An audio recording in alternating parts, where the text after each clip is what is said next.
Hey everyone, it's Julie. Thanks for joining me here for some Bible journaling. I'm using the November Faith Art collection called Look Up Child from Creative Retreat Kits, and I've just had so much fun with this one. The topic is gorgeous. No, the topic is amazing and deep. The artwork is gorgeous. And today's entry, I'm here in my interleaved Bible, which means I have a page in between every page of text, a complete page to work with. And I'm in the book of Micah, chapter 7, verse 7. I'll talk about that in just a moment, but I'm going to make a little scene here in the bottom left-hand corner of my page by brushing on some ink. Right now I'm using the Powder Puff Blue. And then I'm going to bring in a distress oxide called Tumbled Glass. I'm going to just work with that. I'm rubbing it around with a blending brush. Not worried about getting it smooth because I want it kind of splotchy to give it a sky look. Now this color is Tumbled Glass, and it's a little bit bluer, a little bit lighter and brighter, so it adds some depth and dimension to my sky scene. And again, you can see how I just kept it there in the corner. I spritzed that with my water bottle, and now I'm going to smush that. This Distress Oxide has some pigment in it that activates with the water, so it adds an even more depth of color, and that's exactly what I want here for my sky scene. I'm drying that off, and I'm going to now do some stenciling with the cloud stencil. I'm going to use a few different layers. Before I do that, though, I'm going to mark off my verse with some old washi tape. Thankfully, it's old because I forgot to put it, apply it to my hand first to get some of that stickiness off. But I'm masking my verse and then applying ink around it, so it's doing a reverse highlight, and I just love this effect. So my passage, again, is Micah 7, verse 7. It's an Old Testament prophet, and it says, "But as for me, I will look to the Lord. I will wait for the God of my salvation. My God will hear me." And that's the ESV version, and in the NIV version, it reads, "But as for me, I watch in hope for the Lord. I wait for God my Savior. My God will hear me." This is such a beautiful promise, such a beautiful statement. If you look at the entire chapter, though, it's about misery. It really is. Micah is complaining. Woe is me is the beginning of the chapter. And then it goes on about how all the fruit is gone, all the food is gone, all the godly people have perished from the earth. There's no one upright among mankind. It says that everybody's out to get me. All the leaders are corrupt, and they are... let's see, punishment is coming. You can't even trust your neighbors. There's no confidence in a friend.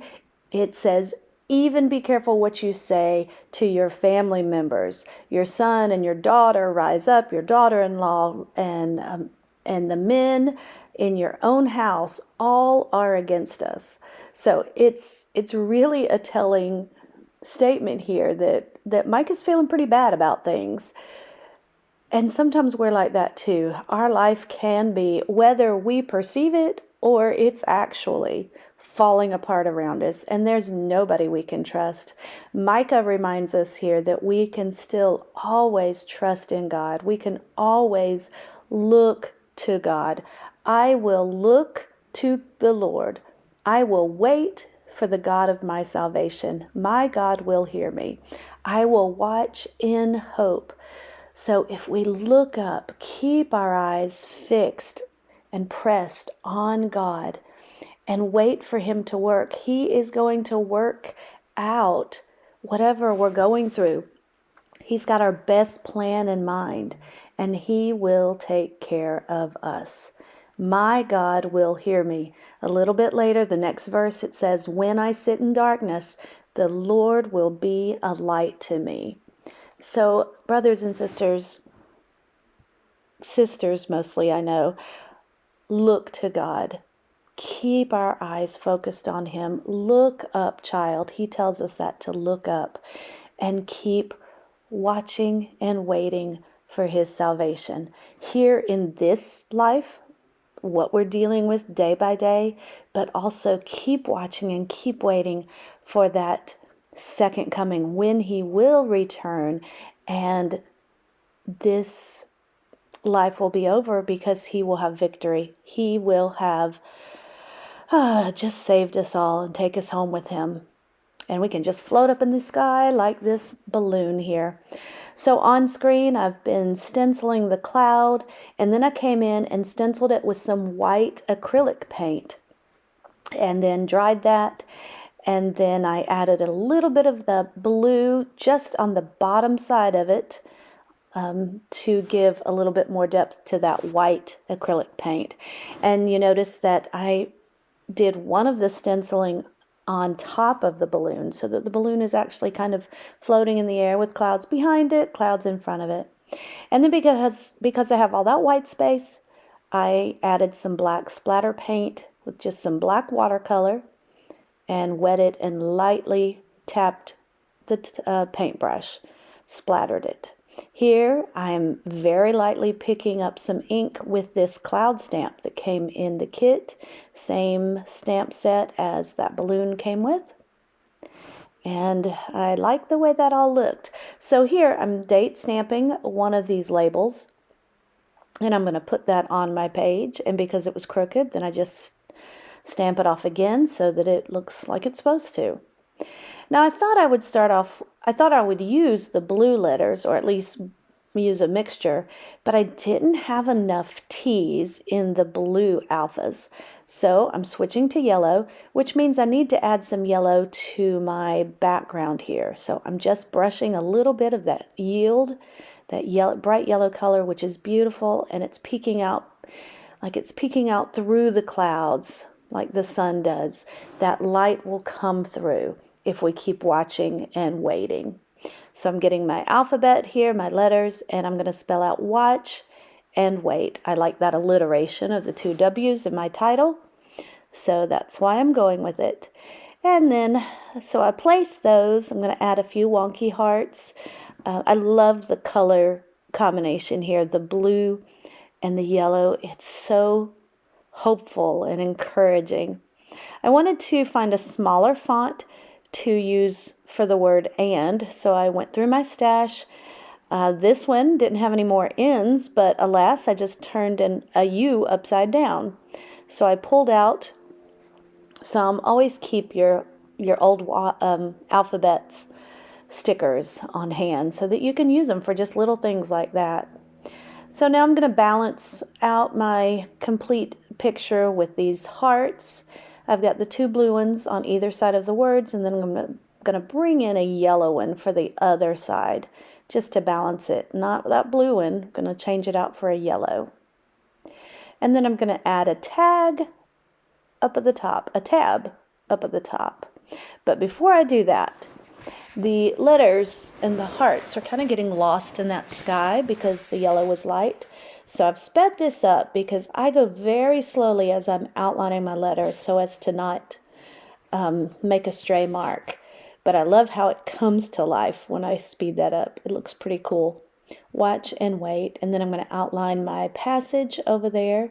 My pen is actually getting a little bit old, so I need to get another one. But I just go around it a couple of times, which I like that kind of scribbly look. Add a little circle over there to bring the yellow over, and then outline my label.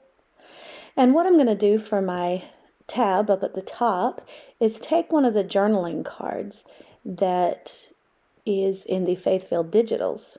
I love this one. I'm not going to use it because I felt like 2 of those balloons would have been too much. So I just cut it down and then use my We Are Memory Keepers tab punch and punch out a little bit of that blue with the cloud showing on it, the white cloud.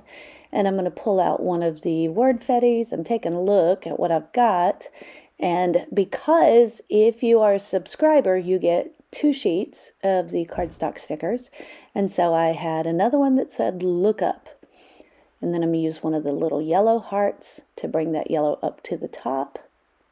And then I'm going to outline that heart and then adhere that to the top with my double-sided tape runner. So that's going to be it for my page. I hope you enjoyed this process. I hope really you have enjoyed this study. It's been so encouraging for me, and the projects that the team has put out and the customers are just beautiful, and you can tell they're so inspired. I have all the products that I've used linked in the description box. If you have any comments or questions for me, leave them in the comment section and I'll check those. Thanks so much for hanging out with me, and until next time, take care. God bless. Bye-bye.